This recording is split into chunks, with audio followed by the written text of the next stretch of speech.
foreign affairs,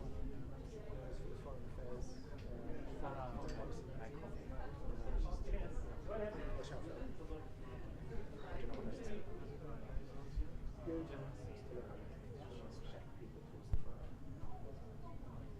There's no ship.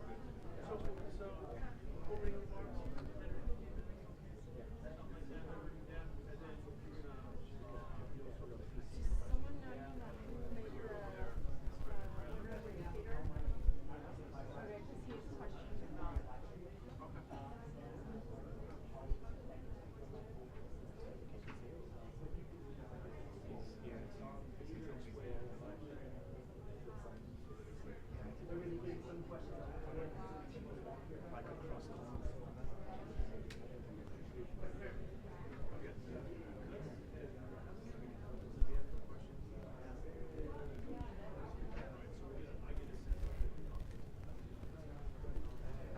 How are you? Hi, fine.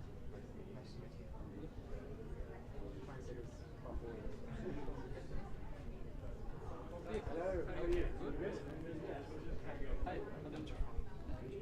Actually, you see that part of the project 668. Yeah. Because I've just come across it. It seems like a really interesting Yeah. sort of organisation. I mean, it's as far as I understand, it's trying to get more about Yeah, exactly. It's a professional platform. It was established like 2012 by trainees in the commission like I joined like really recently, like 1 or 2 months ago. So I'm working like linked on Twitter and Facebook. It was today LinkedIn, the web is the CV. Yeah, they organize like some CV cafes like bi-weekly. Just once. Mostly it's like the internal offices. Yeah, sure.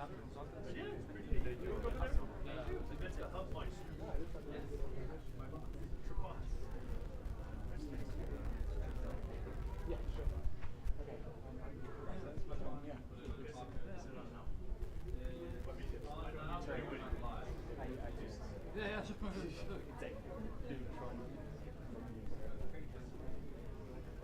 Are you YPFP too? Yes, the communication. Okay. Every knowledge and spamming you. No, I'm always like really impressed like with the way you run the organization. It's really like semi-professional. It's almost professional. Like, yeah, because it's also a way for us to, it's a way for us to develop our skills, to implement that, and to our members.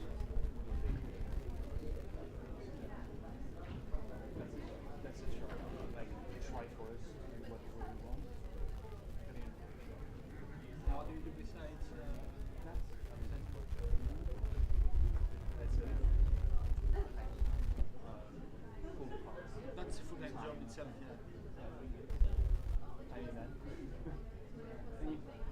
I'm doing a traineeship in an NGO on the right of Chile. It's called terrorism. July. Terrorism. It's based in Excel.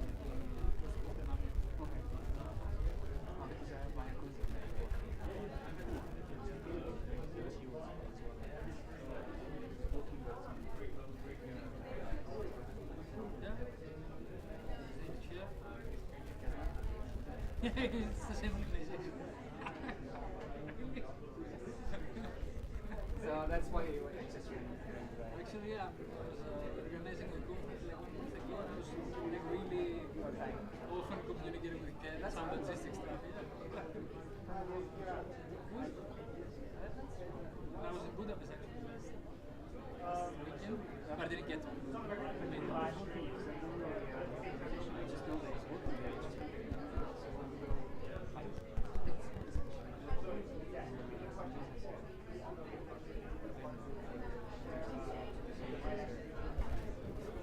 Well, they have like it's like the European office here in Brussels, and one in Geneva, and then like a member organization of the EU. We implement projects outside. But we're not organization here, which is the organization here. EU policy advice. Nice. That's cool. What are you looking for? Communication. I'm looking for policy advice. So I should try the next year. Yeah, it's a good choice. Like, So we've been to one. But I have to it's quite difficult. really random. I found it on Twitter. I didn't know like the religions before. So when I was looking for a job, once I was just I was on Twitter, I searched like grassroots internship. I can find many people on Twitter. Okay. So that's why I found it. I applied like really last time. Sounds So like because I don't do that anymore. Like I did the trainings with the commission in Athens. Okay. Like it was I finished last July, and then it was really like applicated. Sent like dozens.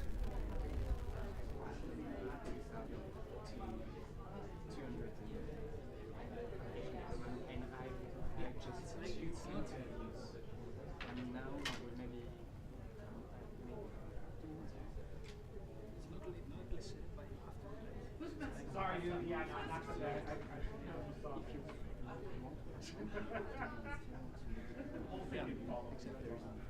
Otherwise, it's like being bombarded with series and Try to go to 7 if you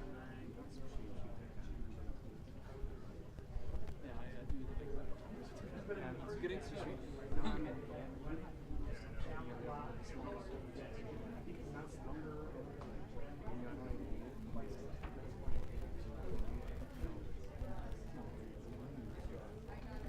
Yeah, I think it's the most important thing for you. Not you don't have a job, you have to do other things. that's why I like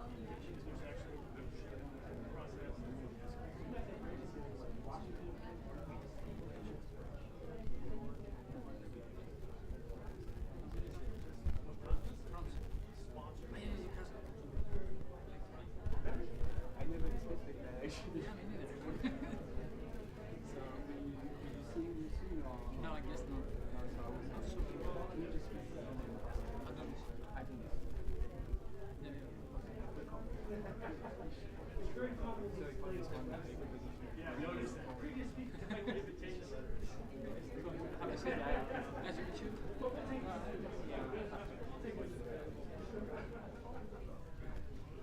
He's excellent.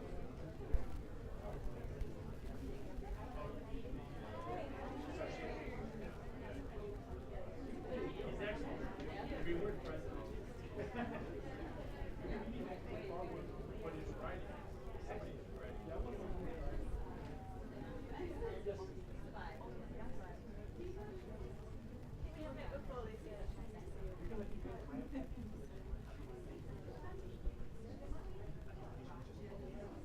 I said we give a couple more minutes. But we're going to get going. Yeah.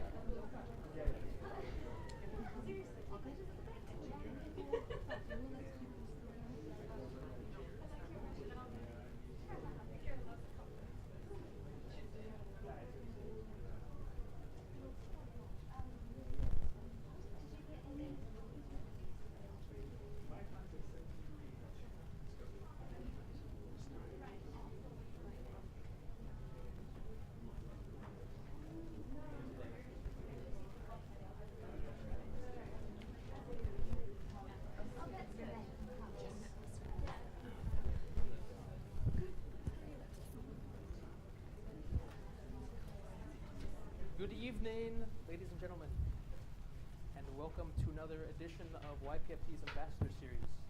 Very pleased to welcome you all here tonight, and especially to our speaker for the evening, Ambassador Lute, who is permanent representative of the U.S. to NATO.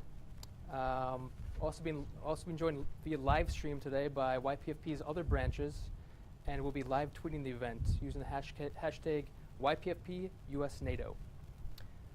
I am Tom Van Roy. I am a programming officer at YPFP Brussels. For those of you not aware, I hope all of you are since you're all members, YPFP, Young Professionals in Foreign Policy, is a nonprofit organization headquartered in DC with branches in New York, London, and here in Brussels. And the aim of our organization is to foster the next generation of foreign policy leaders. And we do this through training events, high-level meetings like the one here tonight, and networking opportunities. As part of YPFP's programming, the Ambassador Series was set up in 2011 and offers a chance for people like yourselves to engage with high-level officials like Ambassador Lute working in international diplomacy. Some of our previous speakers for the Ambassador Series include the US, Singaporean, British, Turkish, Finnish, and most recently Serbian ambassadors to the EU. And we're extremely lucky and honored to be joined tonight by Ambassador Lute, US Ambassador to NATO. Ambassador Lute comes to us at a time when, in its first time in its 65-year history, NATO is having to look both east and south as it works to ensure the collective defense of the alliance. And here I'm, of course, talking about the ongoing crisis in Ukraine and the spread of violent extremism across parts of the Middle East and North Africa. I'm sure Ambassador Lute will be touching upon these and many other issues tonight. A few words about Ambassador Lute. He was sworn into his current position as Ambassador of the U.S. to NATO in August 2013. Prior to this, he worked in the White House from 2007 to 2013 under the Bush and Obama administrations. First, as Assistant to the President and Deputy National Security Advisor for Iraq and Afghanistan, and more recently as the Deputy Assistant to the President focusing on Afghanistan, Pakistan, and India. And after 35 years on active duty in the U.S. Army, Ambassador Lute retired as a Lieutenant General in 2010. Ambassador Lute, on behalf of YPFP, I'd like to thank you once again for accepting our invitation to speak here. Very honored that you're here with us tonight. I'd also like to say a quick thank you to the U.S. mission to NATO for helping to organize the event. I really appreciate the extra mile you guys went to make this event happen. And also to the U.S. mission to the EU for hosting us tonight. Before I hand the floor to you, Ambassador, a quick reminder of the format for tonight. Also, please turn off your phones or put them in silent mode. I see a lot of you using them. Just make sure it doesn't go off.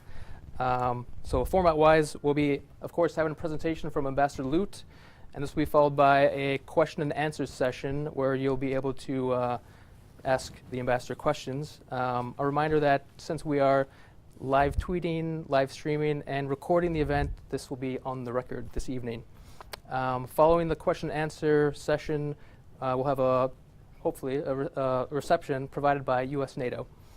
With that said, I will give the floor to you, Ambassador. Okay, thanks a lot, Tom. So first of all, it's a real pleasure to be here out of the NATO headquarters and with this group of young professionals interested in foreign policy, because that's, of course, what we do every day. And so it's good to know that there's a generation behind the generation that's currently doing this, because many of the problems I'm going to outline here are going to fall to you. Okay, so it's very good to know that there's somebody back there making their way towards ambassadorships and secretaries of state and secretaries of defense and so forth, because none of the problems that I'm going to outline here have any quick fixes. Okay, so it's good that you're here. It's good that you're recording or taking notes on this, because you may someday need those notes. Let me just say that the letter of invitation to come here tonight and talk to your group included a list of past speakers, and prominently listed was President Obama. So I thought, my God, if my boss can speak to this group, as he did last March, I think, right, here in Brussels, was it March? Then it's a bit of a duty for me to come and sort of follow up and also accept your invitation. So thanks for that.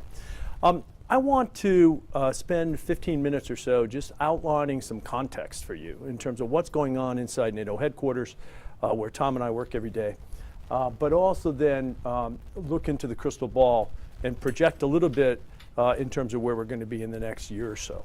So kind of a little bit looking back and then a little bit looking forward. First of all, by way of looking back, NATO, I think, has a worldwide reputation as the most durable, adaptive, and I would say effective military alliance in the history of the world. I mean, so we just passed earlier this month our 66th anniversary. So we've been on the books since 1949. And over that period, it hasn't just been one clean-cut, linear progression of missions. There have been some ups and downs. There have been some inflection points in that 66-year history.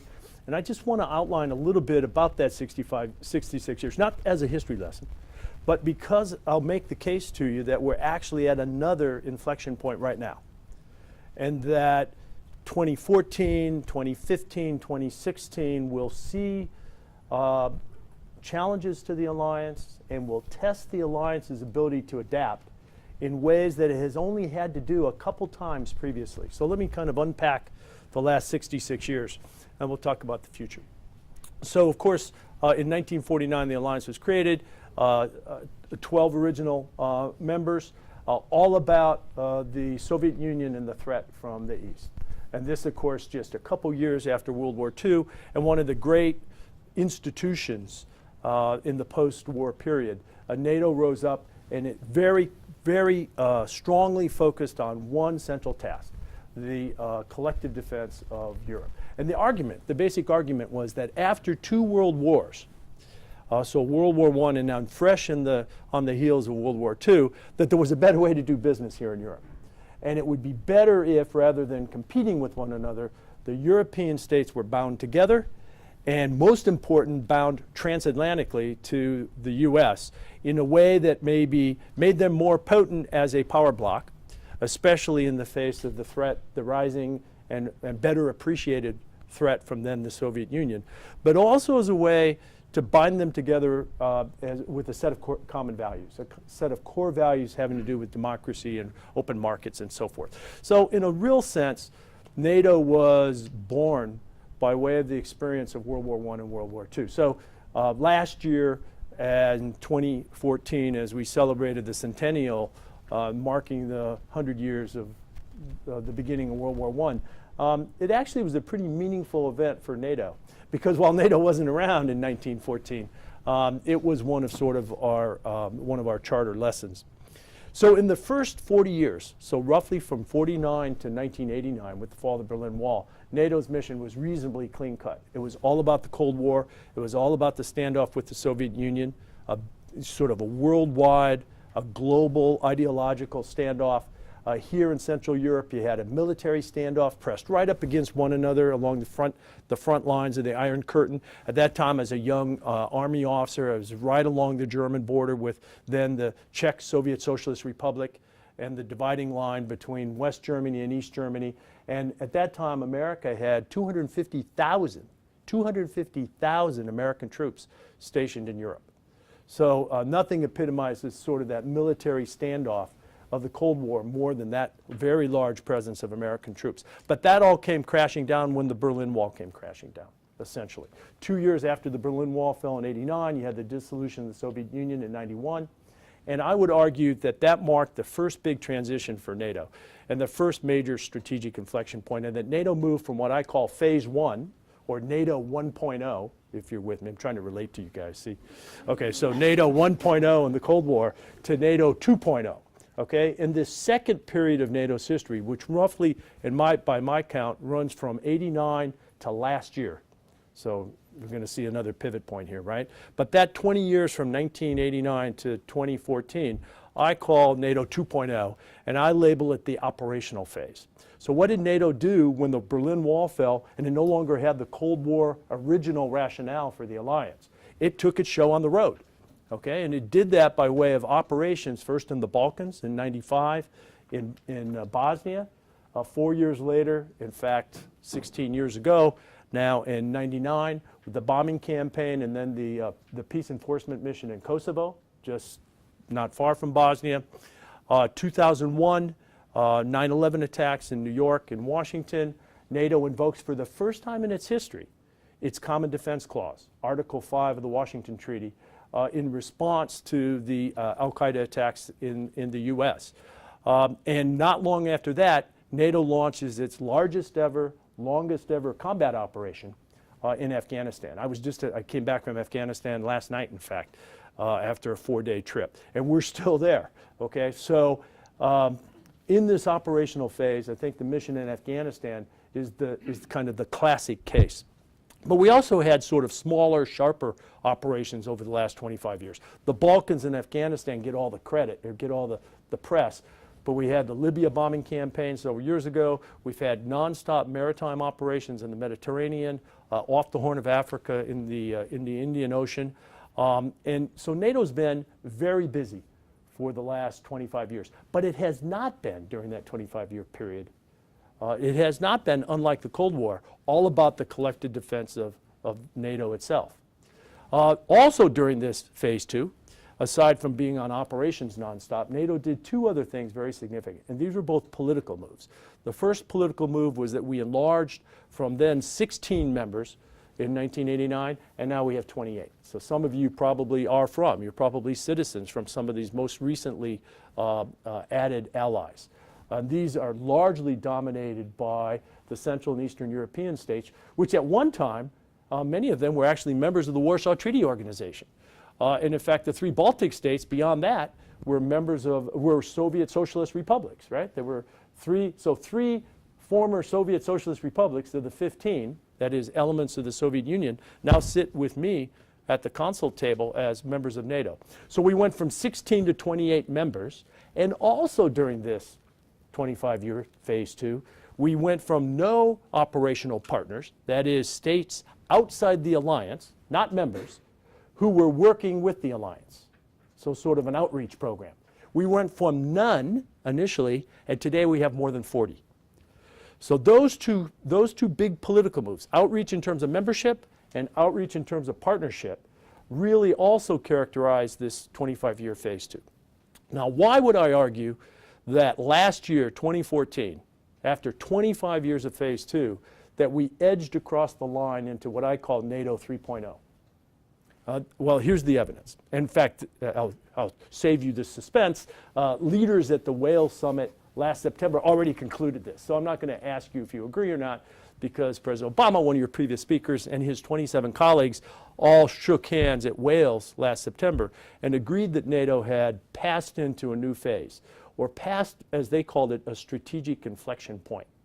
Okay? Why did they argue that? So first of all, last year, even before many of the things that happened that I'm about to describe, we knew we were going to draw down operations in Afghanistan.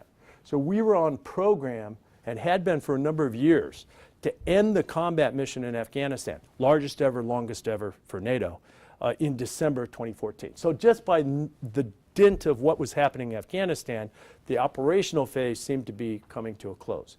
At the same time, however, so just as that was happening, and around the Wales summit last year, it became very clear that NATO faced new challenges. And these are challenges that were not far off like Afghanistan, or even as far off as the Balkans, but rather right on our backyard, okay? And here the leaders at Wales talked about an arc of instability, an arc of instability. And of course, what they were talking about, if you can picture mentally the map of Western Europe, to the east, the arc starts with the instability sponsored by the aggression by Russia against Ukraine, seizing first of Crimea just over a year ago now, and then ever since then, frankly, the sponsoring of instability in eastern Ukraine.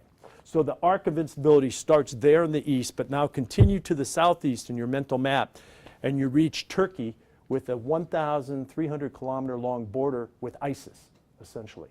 And by sort of June, July of last year, June, I think, ISIS seized Iraq's second largest city in Mosul, and it became clear that this, what first appeared to be sort of one of the many extremist splinter groups in Syria, actually was a bigger threat than simply Syria itself. And it posed this extremist threat along that 1,300 kilometer border, which marks the southeast corner of the alliance. So the arc continues, east, southeast, and then if you look due south, and if you're here as a citizen of an ally from a Mediterranean state, of course, much of the news there is focused due south on the instability that is closest at Libya, but is not confined to Libya. In fact, if you look south of Libya, you can argue that this arc of instability continues from sort of northern Nigeria all the way across the Sahel, so Mali, Niger, Sudan,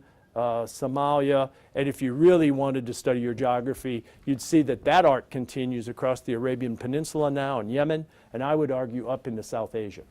So if you're still with me on your mental map, at Wales last year, leaders agreed that there's a new reality here.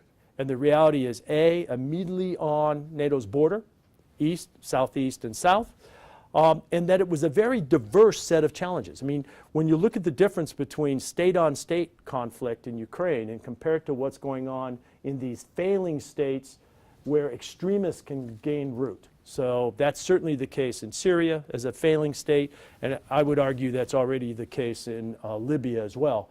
You could see that it's not sort of one size fits all, or there's no common sort of ready solution that, well, if we just do this, we'll be stable again.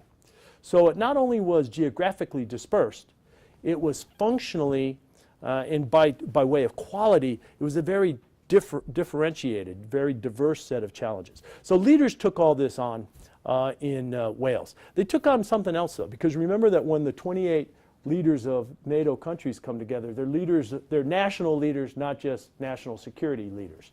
They came to Wales appreciating that the worldwide economic recession that began roughly in 2008 and literally affected every single ally in NATO was beginning to come to a close. Now I say beginning because even today there's a mixed result in terms of how fast our 28 democracies, our 28 allies, are recovering from that global recession. Frankly, the United States is graced right now to be doing quite well. And maybe this is evident when you talk to Tony Gardner, our EU ambassador, or other ambassadors. But that's not the case across all 28 allies. I mean, Greece, remember, is a NATO ally. And there's no European country today that's under more economic stress than Greece. So all these factors combined at the discussion at Wales last September, and leaders agreed that we're at a strategic inflection point. And they didn't coin the phrase, sort of NATO 3.0, but had they thought about it, they would have come to that conclusion. Okay, so I've been trying to spout this ever since, that it's time for us to wake up and appreciate that things are different. Now, as things change as dramatically as I've just argued, they require a response. So your next logical question here, and I'll answer it now because otherwise somebody's going to ask it at the first question, right, is, so what's NATO doing about this?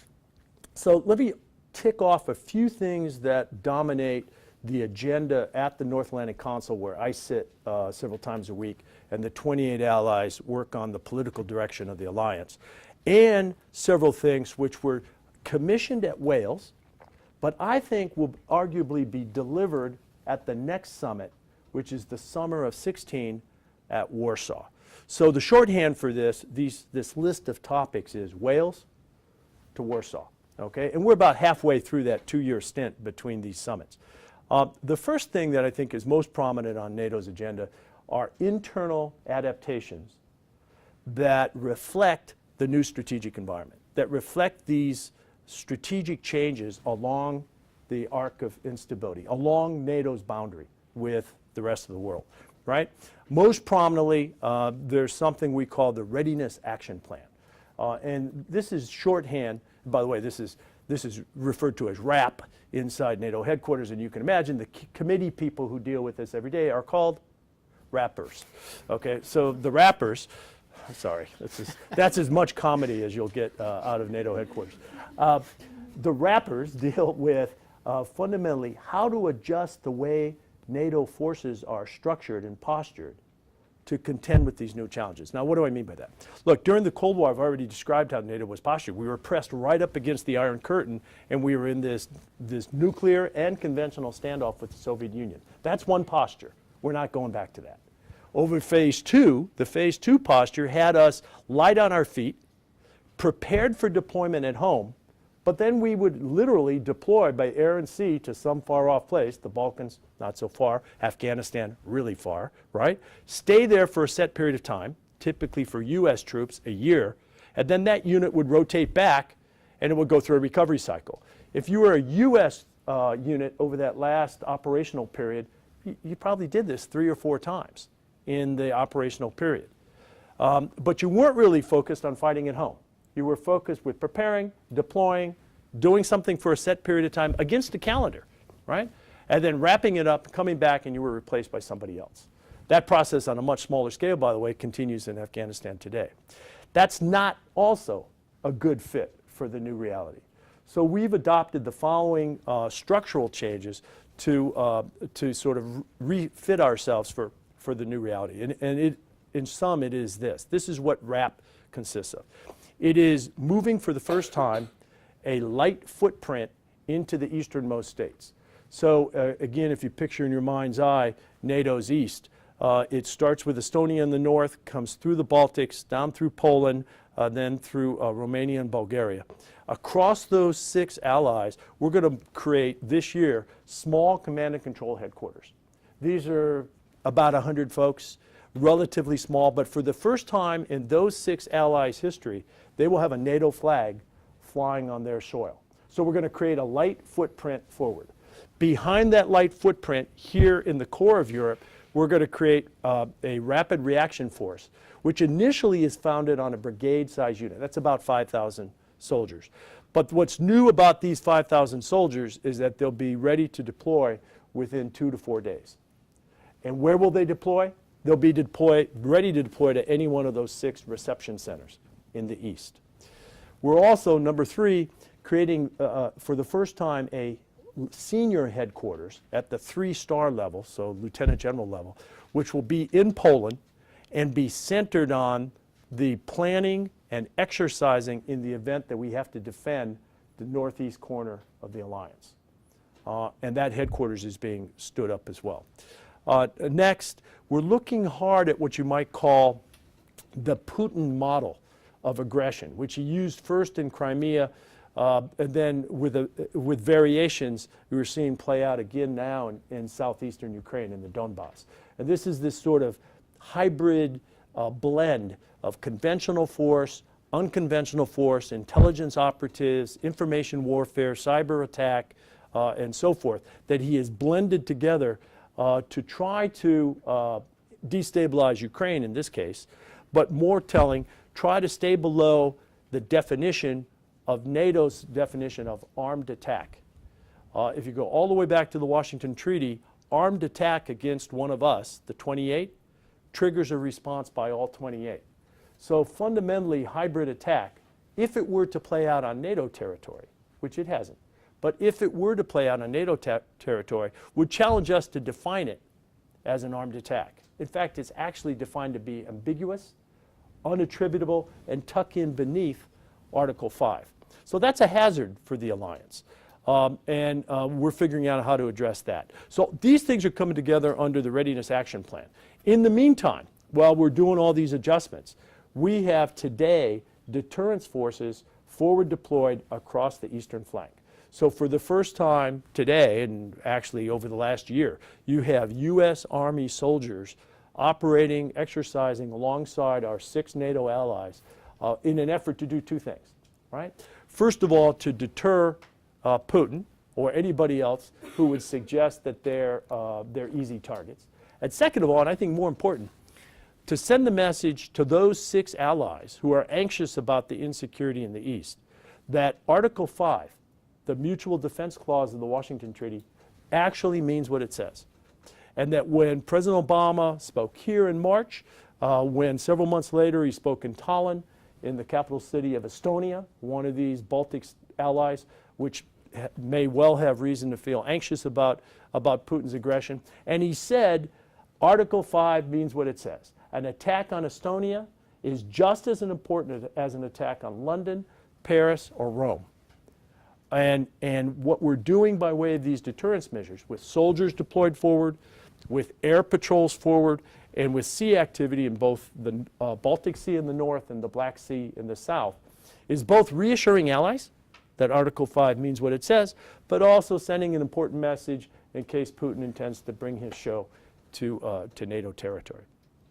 That whole agenda, that adaptation, will carry on. It was commissioned at Wales, and it'll carry on all the way to the Warsaw Summit next summer, where, I should tell you as an aside, when the Polish president at Wales raised his hand at the last big meeting, everybody was getting ready to go. He raised his hand and said, I have one more intervention. I would like to announce my invitation to my 27 colleagues, to include President Obama, that the next summit will be at Warsaw.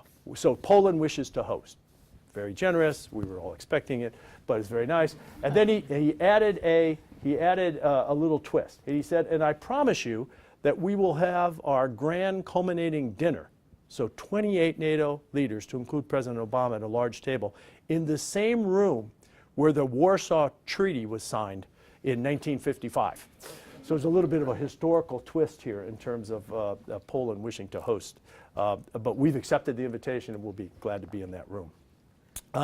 So one thing that's happening between now and Warsaw is we have to finish the business on RAP. Let me just quickly tick through a couple others, and if your questions lead you to ask on these, then I'll go into more detail. The second thing, the second big agenda item is that we're also investing in these 40 partners. Why is that? Because we believe that the security alliance can't begin just at the defined boundary of NATO. If you look at the arc of instability, the instability is happening. Virtually all those states, not Syria, but virtually the rest of those states are all NATO partners. So if we're able to export security, not by way of defense pledges, so we're not going to go to war over Ukraine, okay? But if we can help the Ukrainians build their defense capacity, if they can be good partners, then our argument is we have exported security, and that will have a payoff for NATO proper. So we have these partnership arrangements with 40-some countries. It's a very diverse group. I can go into more detail. It literally runs geographically from Morocco all the way to Japan. And these are countries which operated alongside of us in the Balkans or in Afghanistan and have sort of a defense expertise exchange underway with NATO. And I can unpack more of that if you like. The third thing that's happening is that NATO, over the course of this next couple of years, is buying some expensive high-end hardware. We're going to, by Warsaw, have the most sophisticated missile defense system in the world. It'll be deployed in NATO's sort of south and eastern corner. It's oriented on the ballistic missile threat from Iran, not as Mr. Putin would have us believe, in terms of he would make the case that it threatens the Russians. It's not even oriented on Russia. It's oriented on Iran, which has a very expansive ballistic missile capability. So we will field missile defense. We will also field for the first time high altitude, long endurance surveillance drones. The alliance calls them alliance ground surveillance systems. But these are drones which can stay in the air tens of thousands of feet, multiple hours, and survey the ground. Which, by the way, if we had these in the NATO inventory today, we'd have a much better picture of what was going on in the Donbass in southeastern Ukraine. Those are coming online as well.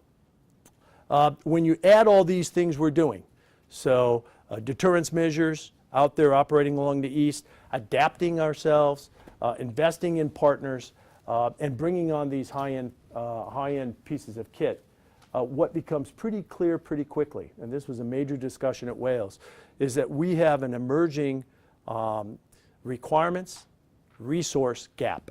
So there's a gap between what we want to do and how much we're willing to pay for it. This goes to the much reported Defense Investment Pledge, which came out of Wales, which says essentially the following. If you look at the American GDP, the US GDP, and compare it to the sum of the other 27 GDPs, you have roughly equivalent figures. Okay?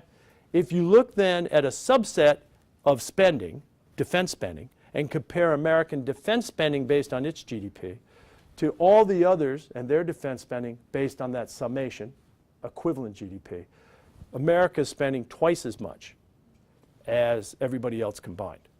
And this is a complicated issue which I won't try to summarize in a couple sentences here. America, of course, has global responsibilities which explain some of that very large defense expenditure. But it does not explain all of it. And the argument at Wales is that the sharing of the burden, of the defense burden, for this whole life insurance policy, which is NATO, right? Because remember, the pledge here is if anybody attacks you, you've got 27 friends. And the 27 friends is not optional. There's a treaty obligation that the 27 respond, okay? For that arrangement, there's a premium to be paid. And the premium agreed at Wales was 2% of GDP across all 28 allies. Now, at Wales, if you said, well, how are we doing? okay? There were only 4 allies at the time of the Wales Summit who met that 2% benchmark of defense spending against GDP. Since then, 5 more have put themselves on a legislated path to get there. Which 5? Well, if you look at the map of Eastern Europe, you can pretty much guess who's spending on defense today. So the Baltics, Poland, Romania have all made major pledges to move towards 2%. But you've got other allies who will make only modest increases, and maybe not even increases that keep up with inflation, or whose economies are not yet recovered.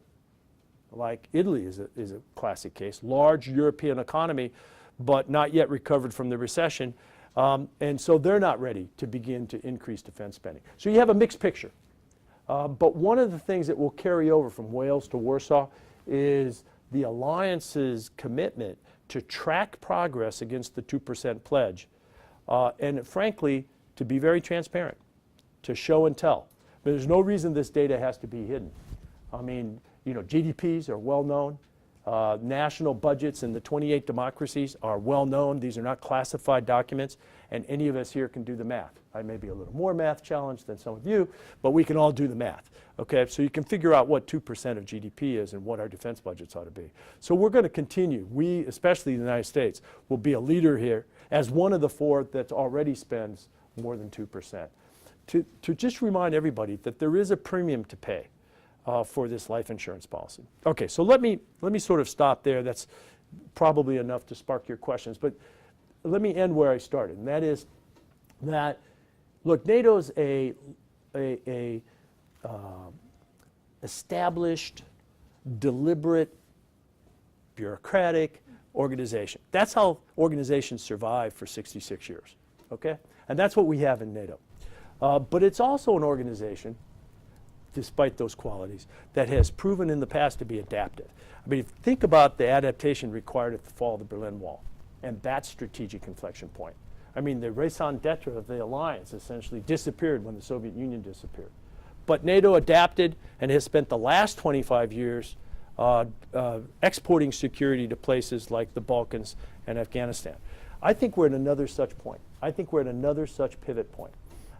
And the way we adapt now and focus again on the basics of the alliance, which is Article 5, the Mutual Defense Clause, binding together the 28 allies, is really going to be very essential if we're going to continue this 66-year history. I don't have any doubt that we will, but I mean, I'm the U.S. ambassador to NATO, so. But, you know, it's not a done deal. It's not automatic. Nations across the 28 have to decide to step up. They have to, in some cases, make some very tough calls in terms of defense spending when there are a lot of other demands on those federal budgets, on those national budgets.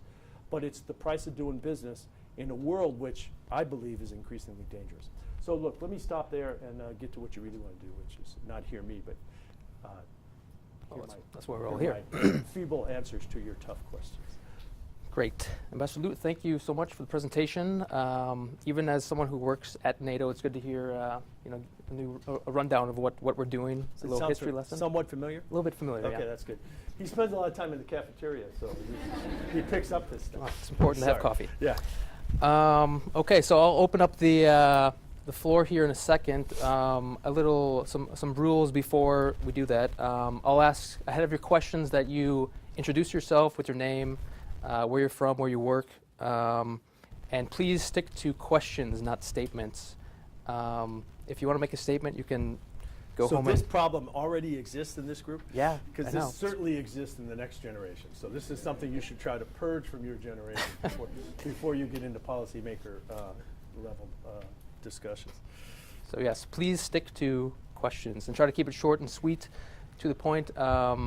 I will be kind of paraphrasing your questions for our people tuning in for at our other branches, and then maybe later we can get some Twitter questions from them as well. So let's open up the floor here. Do we have some over here?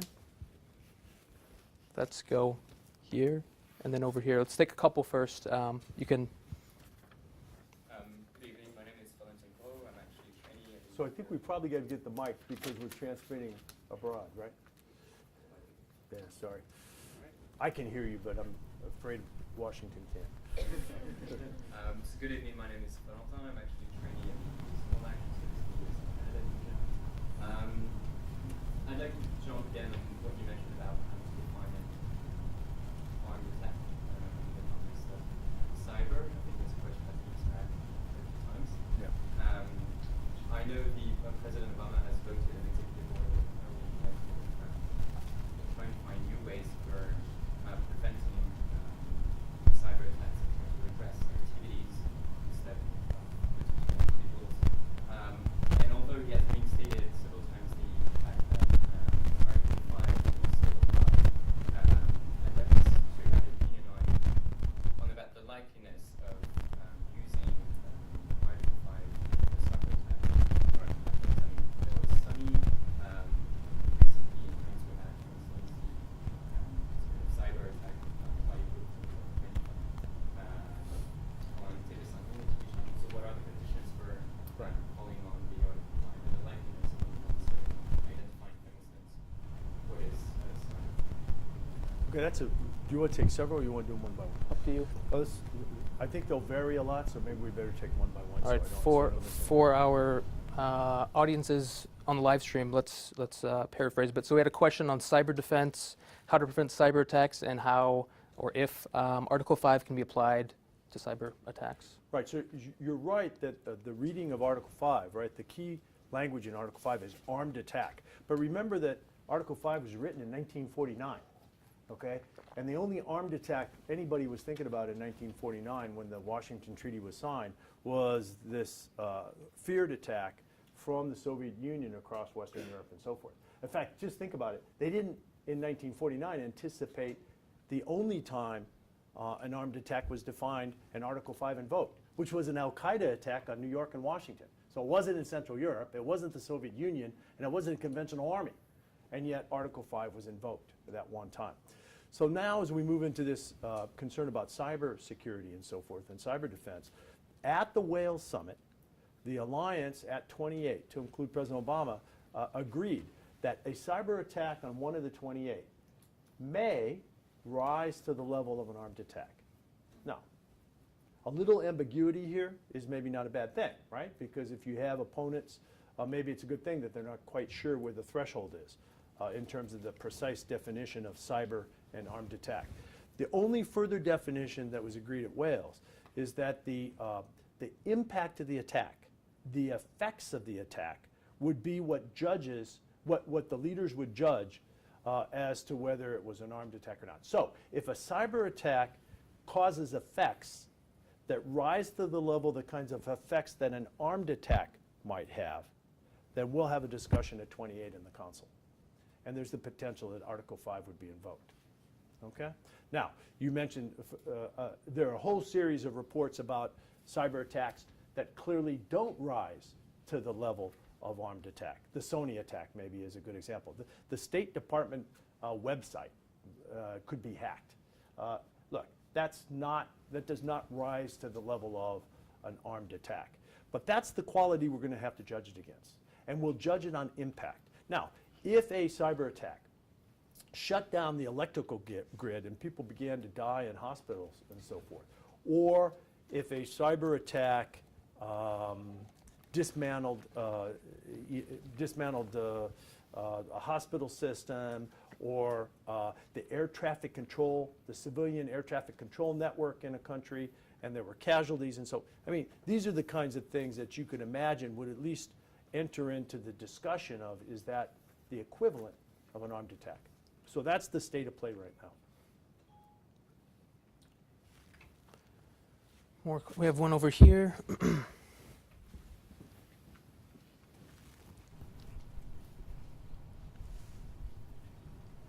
Thank you very much. My name is Anya. I'm from Ukraine, and I'm currently here in Brussels doing a traineeship in the Parliament. First of all, thank you very much for clearly saying that NATO will not fight over Ukraine, although it became a common knowledge, but still there are no clear statements of this. And I have 3 questions for you. Could you try to stick to one? Yeah, they're Compact. very short and Okay. they're related. So, did annexation of Crimea came as a surprise for NATO, or were there any expectations of this prior? And do you know if Russia is actually withdrawing the weapons, the heavy weapons from Donbass, or are they accumulating some on the territory of Russia? And is there a membership perspective for Ukraine in the future? Okay, so let me take those in reverse order. So the membership question begins with Ukraine. You'll recall that in 2008 at the Bucharest summit, NATO leaders agreed, so the summit preceding Wales, right? NATO leaders agreed that someday Ukraine would be a member. No date, nothing. After that, so I believe it was in 2010, Ukrainian leaders, supported by their parliament, took this question off the table for Ukraine and said, we don't wish to be a member. Your current president has said there's at least 3 conditions before this will be tabled again as a question. First, it will have to be a question of, they'll have to revoke the non-alignment law that was in place, and they've done that. Second, they will have to make reforms, both economic reforms, political reforms, and military reforms that would make them eligible for membership. And then third, there'd be a national referendum. He's also said this is not a near-term priority for Ukraine. So when your president has spoken out and established these national priorities, NATO membership today is not on his priority list. I mean, I won't forecast what might happen someday, but the Ukraine example is important because it illustrates that every one of the 28 who are today members of NATO, their membership began with a national decision. So NATO does not recruit members. There's no advertising posters, there's no sort of referendums, we don't go out and ask people. NATO receives requests from nation states. So the first best answer to your question is it kind of depends on Ukraine. And I think the Ukrainian president has laid out a pretty good set of criteria. On heavy weapons. So the Minsk agreements, the Minsk protocols, which were signed in February, had a line of contact established. It had a ceasefire along that line of contact, and then as a next step, it had the withdrawal on both sides, both by the Ukrainian national authorities and by the separatists supported by Russia, withdraw their heavy weapons back from this line of contact. And obviously, the idea here was to get the heavy artillery, which could range across the line of contact, back beyond its effective range. The results have been uneven on the withdrawal of heavy weapons. We, of course, can judge how the Ukrainians are doing much better than we can judge how the Russian-supported separatists are doing, because in Ukraine, the OSCE special mission that is charged to monitor this progress is relatively free to go around and monitor it. So we have reasonably good confidence that the Ukrainians have basically adhered to the Minsk agreements, although there have been a few exceptions. Not so on the other side, on the eastern side of the line of contact, partly because we know that there have been contacts, there have been conflicts, engagements sparked from the east, but also we have doubts because the OSCE monitoring mission has been denied access to some of these key areas. So only partially have the heavy weapons been withdrawn. And then your question about surprise in Crimea. Look, Crimea happened so quickly, in part because Russia had roughly 20,000 troops based in Crimea, legitimately, with the authority of the Ukrainian government on a long-term basing arrangement. So Russia did not need to invade Crimea. They were already there. And then by way of a very sophisticated blend of hybrid methods that I've described, so information campaign, cyber, use of special operations forces, use of intelligence operatives. You'll remember the pictures of what are now referred to as little green men. I've never figured out that definition because they're not always green and very few of them are little. But these guys are, no insignia, masked faces, license plates removed from military vehicles, and so forth, all in an effort to disguise who they are and what they're doing. So that process, or that kind of model, played out in Crimea very quickly, mostly because Putin started with 20,000 Russian troops already in Crimea. It's a small, relatively small, well-defined, it's a peninsula after all, well-defined geographic area. So yes, we did not expect Russia to move as quickly as it did and ultimately take this ultimate political decision to illegally annex a piece of another country. So I would argue that over the last 25 years, or at least 2 decades, we've worked on a different premise, which is that the boundaries of the nation states of Europe are sacrosanct, and they won't be violated by force by another nation state. So were we surprised that after 20 years of living with this expectation, this sort of partnership arrangement, to include with Russia signing up to this, that a nation state suddenly woke up and seized a part of another nation state? Yeah, we were surprised. And in doing so, I just add that Russia tore up the rule book when Crimea was seized. And not just a rule book between 2 nation states, but a rule book that includes the UN Charter, that includes the Helsinki Accords, that includes the NATO-Russia Founding Act, that includes the Bucharest Agreement having to do with the security of Ukraine, and so forth. So there's a whole series of agreements that make it up the fabric of how we thought we were going to operate in Europe after the fall of the Berlin Wall, that were ripped up. These agreements were essentially ripped up when Putin seized Crimea, and now I would argue continues on the same bent in the Donbass. So yeah, we were surprised. We didn't think we thought these rules meant something to Russia. We have one in the front here.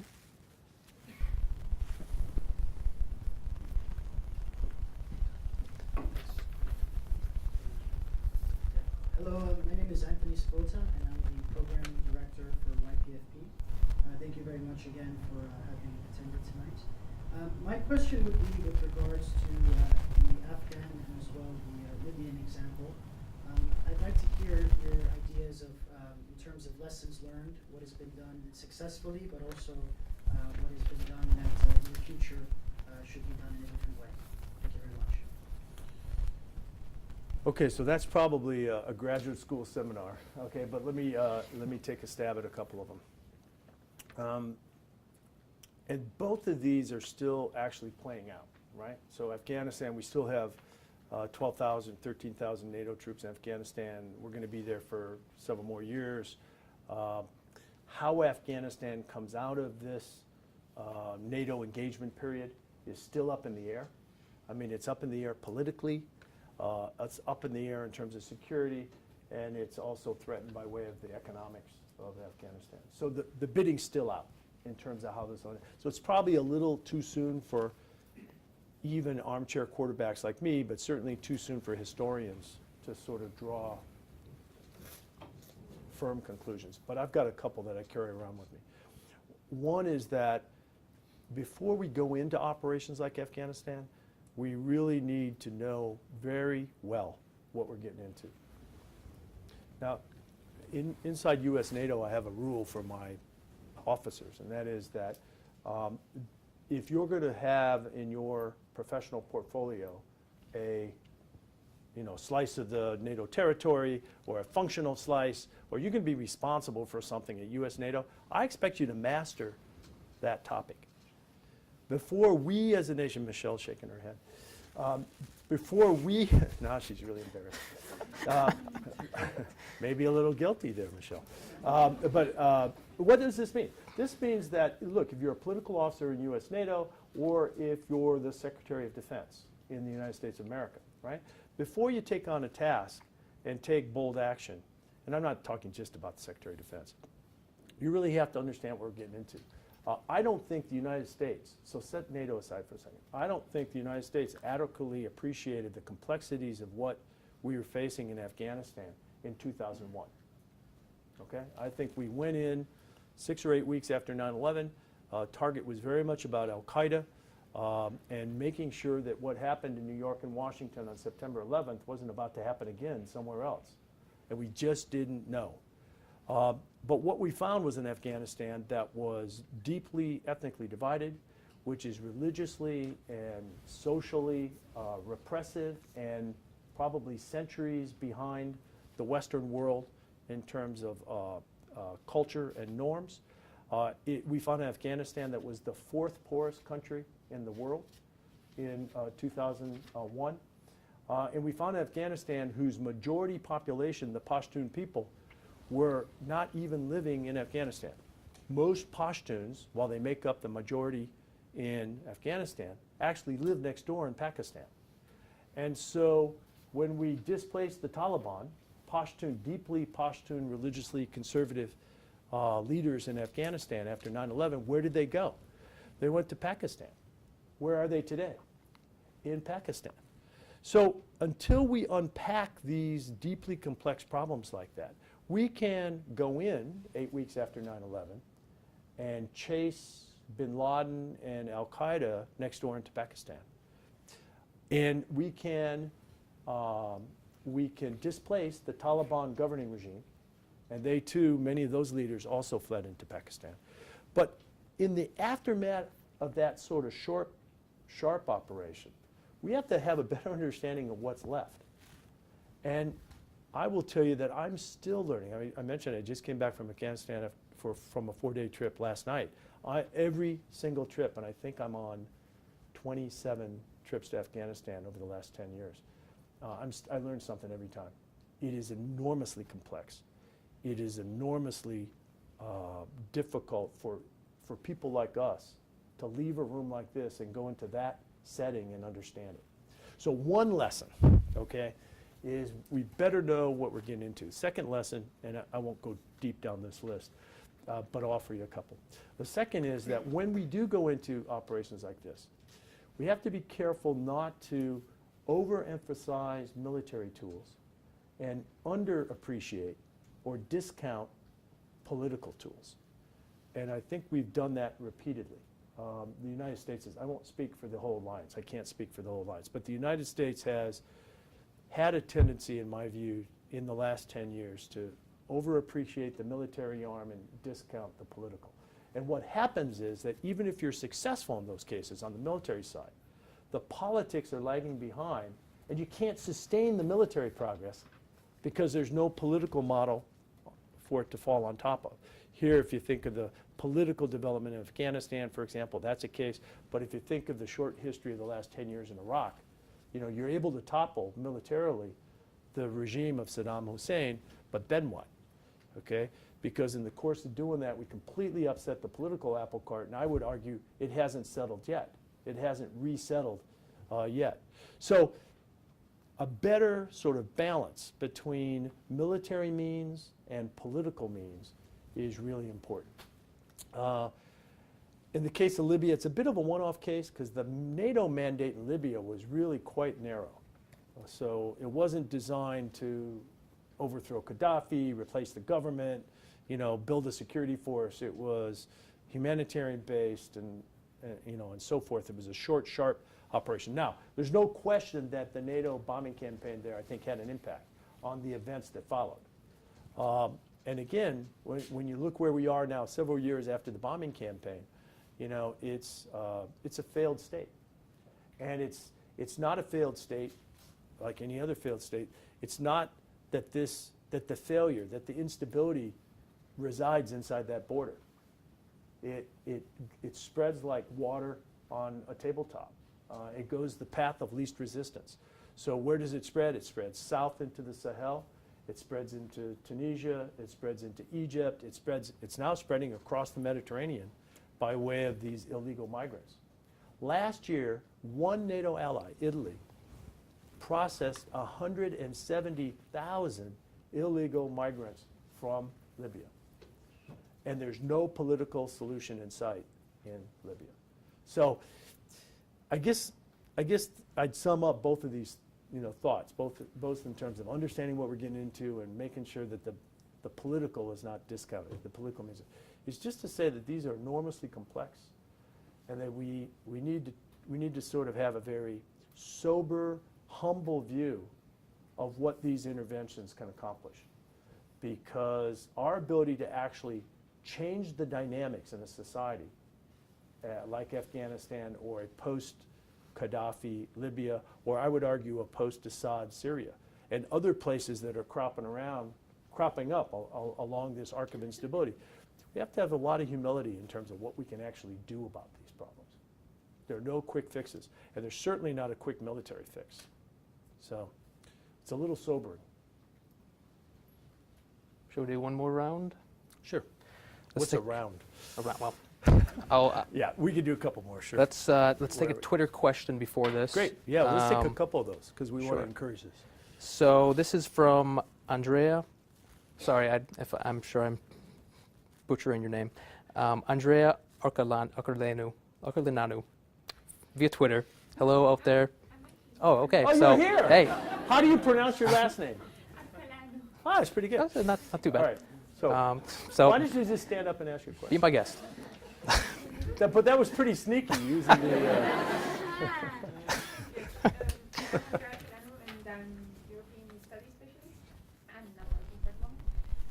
I was wondering how NATO is dealing with cyber terrorism, because you talked about military forces and buying new hardware in terms of military, but we know more and more the cyber attacks and the cyber terrorism is coming, and Right. might be more dangerous than.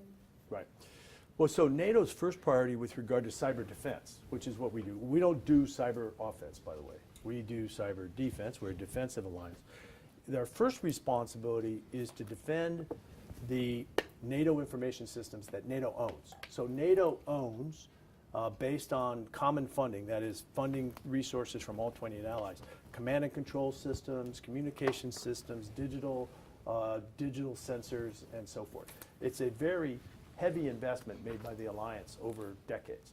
These systems are all digitally based, internet connected, and so forth. They're driven on secure backbones, that is encrypted backbones, but they're still vulnerable, okay? So NATO's first responsibility is to secure these things. So if during an operation where those systems are attacked, NATO can fend off the attack and continue to operate. So our first investment priority is for cyber defense of our own systems. And that system is going, or that process is going on. It's a pretty big investment priority for the alliance. And it's very much features a partnership with industry, which, by the way, has the lead on this globally. I mean, governments, by and large, don't have the expertise and the wherewithal to do everything required in cyber defense. So we really have to partner tightly with industry. The second responsibility NATO has is for the 28 allies who also own their own military digital systems, right? To establish standards so that those 28 come up to a reasonable standard, so that if we go into a conflict or an operation and the United States wants to plug its networks into the NATO backbone, we don't introduce vulnerabilities because the US systems are underdefended. So we have established cyber defense sort of good housekeeping rules for the 28, and now we're enforcing those rules. So it's really a two-part equation. We defend our own, and we set standards for the others. Okay. Let's go. Flush with your success from the Twitter, Yeah. the We had Twitter example. This lady over here waiting patiently, I know.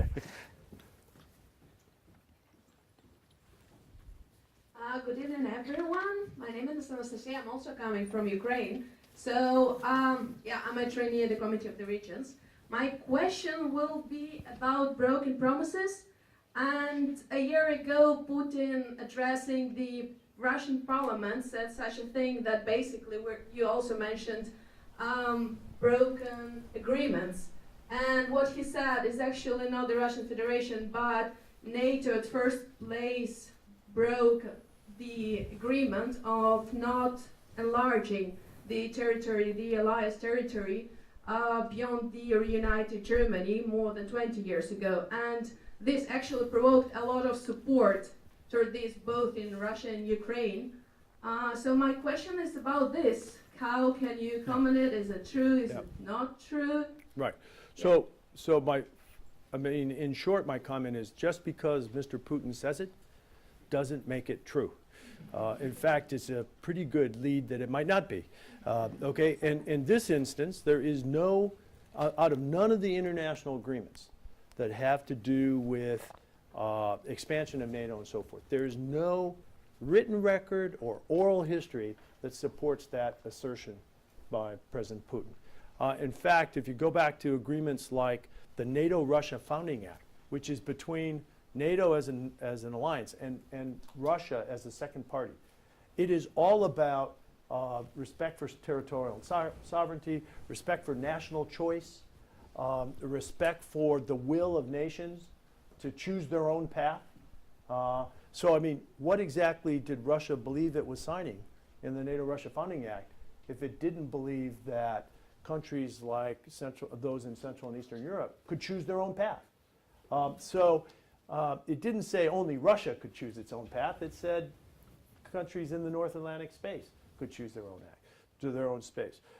So look, this is not a surprise that he might make this claim, but I would argue that the claim is less aimed at us and more aimed at his internal audience, where this storyline, this imaginary storyline, this made-up storyline, rings true because it emphasizes, it plays to the Russian anxiety, the Russian sense of being excluded from the post-war, the post-Cold War settlement, and the sense of nationalism that has seen Putin's popularity numbers rise up into the mid-80s. So he's playing a tune that people like to listen to in Russia, and that is that Russia has been disregarded, that has been shown disrespect, and now's the time to rise as Russian nationalists, as they have time and time again in their history. And you probably recognize the storyline. That's playing well right now in Moscow. Witness his popularity. But our concern is not sort of the short-term storylines that Putin's promising or that he's offering, but rather the long-term trends in Russia. And the long-term trends are not good. I mean, there's not a single sort of national indicator that's heading in the right direction. Not the demographics, not the health data, not the education data, not the political freedom data, certainly not the economic data. So if you add this up, I'm led to the conclusion that Russia is a state in decline. Now, it doesn't mean it's going to fail, next Tuesday or any time soon. The Soviet Union didn't fail until there were decades that passed, right? But the indicators, the social and economic indicators, political indicators, are not in Russia's favor. So what I'm more concerned is how do we manage the Russian decline so that it's not precipitous and chaotic and destabilizing, but rather how can we eventually hold open the promise that even though we're in a very tough period right now, that we can imagine a time when we could go back into partnership with Russia. It's not going to happen soon.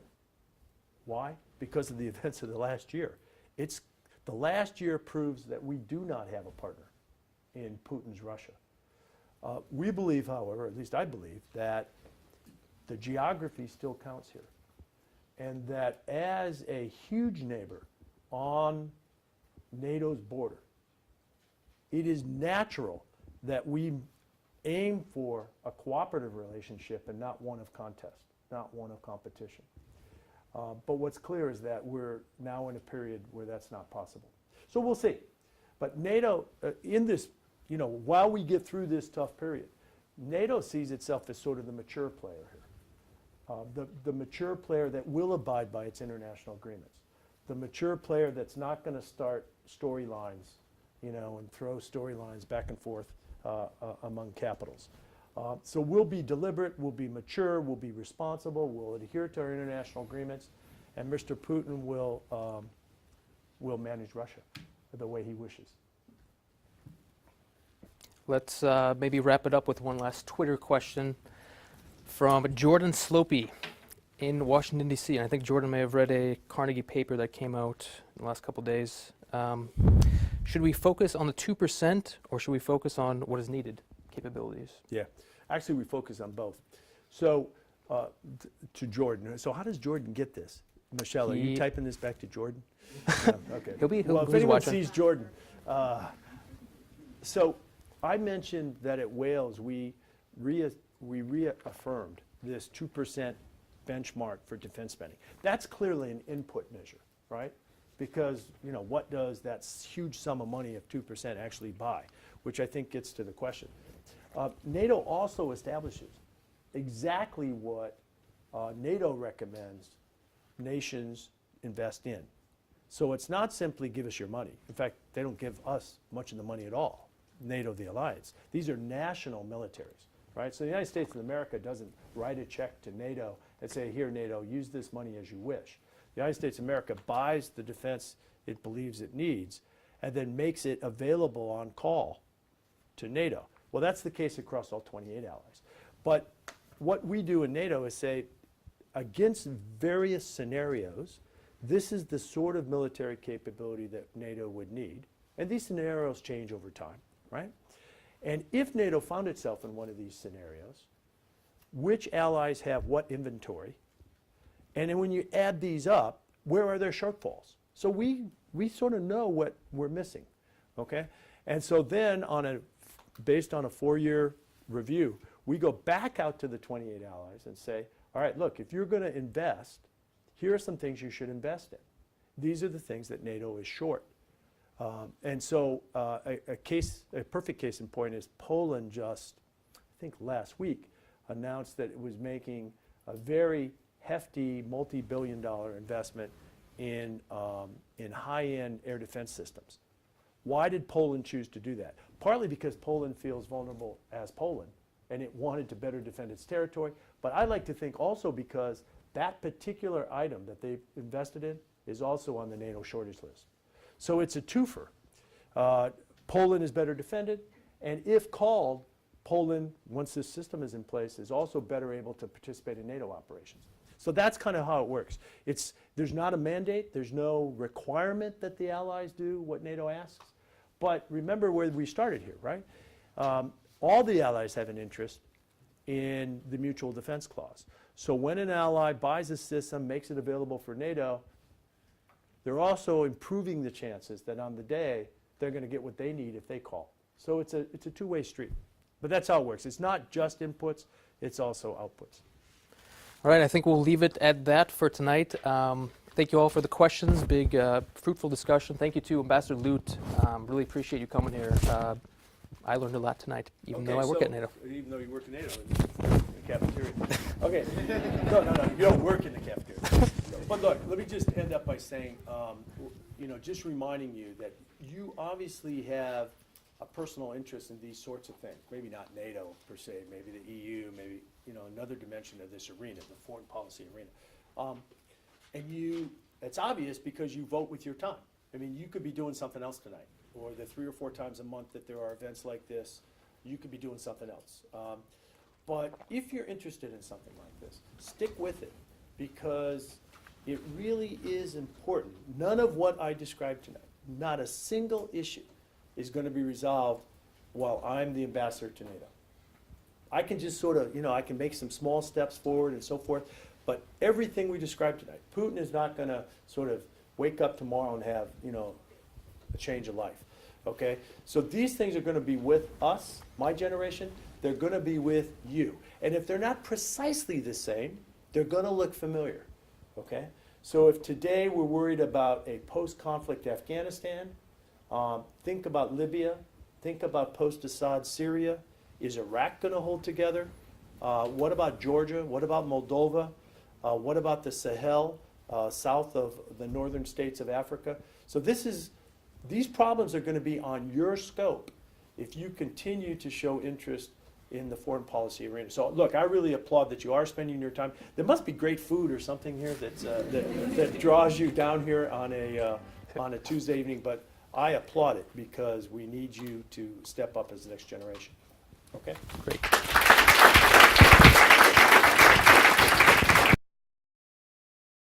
Thank you again, Ambassador Lute.